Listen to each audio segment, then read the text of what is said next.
So now that we have reflected that the leadership model of today needs an alternate thinking, what possibly could be an alternate thinking?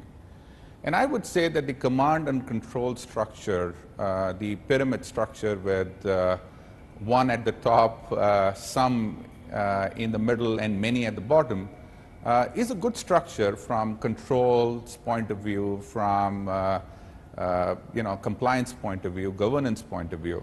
So there is nothing we should do to disturb it. However, I would say that we should form what I call a star organization.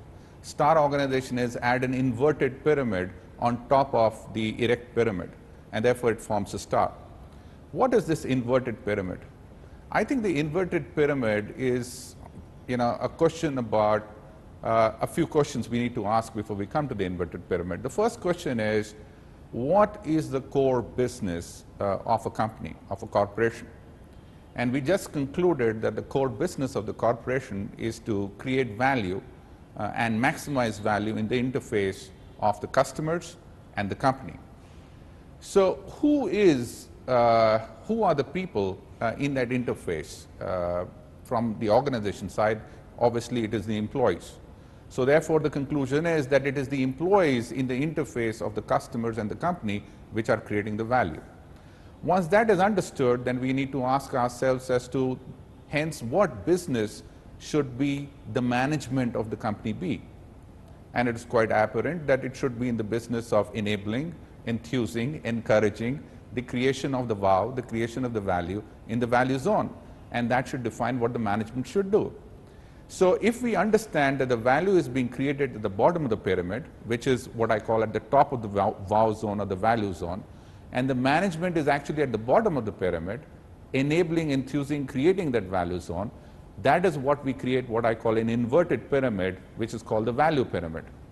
So if you imagine a leadership style or imagine an organization structure which has a command and control from control and governance perspective existing, at the same time you recreate a new inverted pyramid which is more focused on value, and you have the management accountable for value to the employees in the value zone, and the employees accountable to the management for control and governance, you create what I call a collaborative enterprise. So let's talk about where have we seen this organization structure work very well, and why am I saying that this will be very successful? I think if you track the history of the family units across the world, what started as a command and control center structure, especially in my house where my dad told me to do something and I would do it, that doesn't exist with my kids today. I mean, they have a mind of their own. So the command and control structure resulted into, gave way to what I call a collaborative family unit. And only because of collaborative family units where diverging views converge in action, we have been able to retain the sanctity of the family unit, which is still the microorganism of a wonderful organization. So if that organization structure of family have transitioned from command and control into a more collaborative structure where command and control still exist, but there is more collaboration and more value created for the kids, and the parents are enabling that value creation, why can't that structure work in the organization?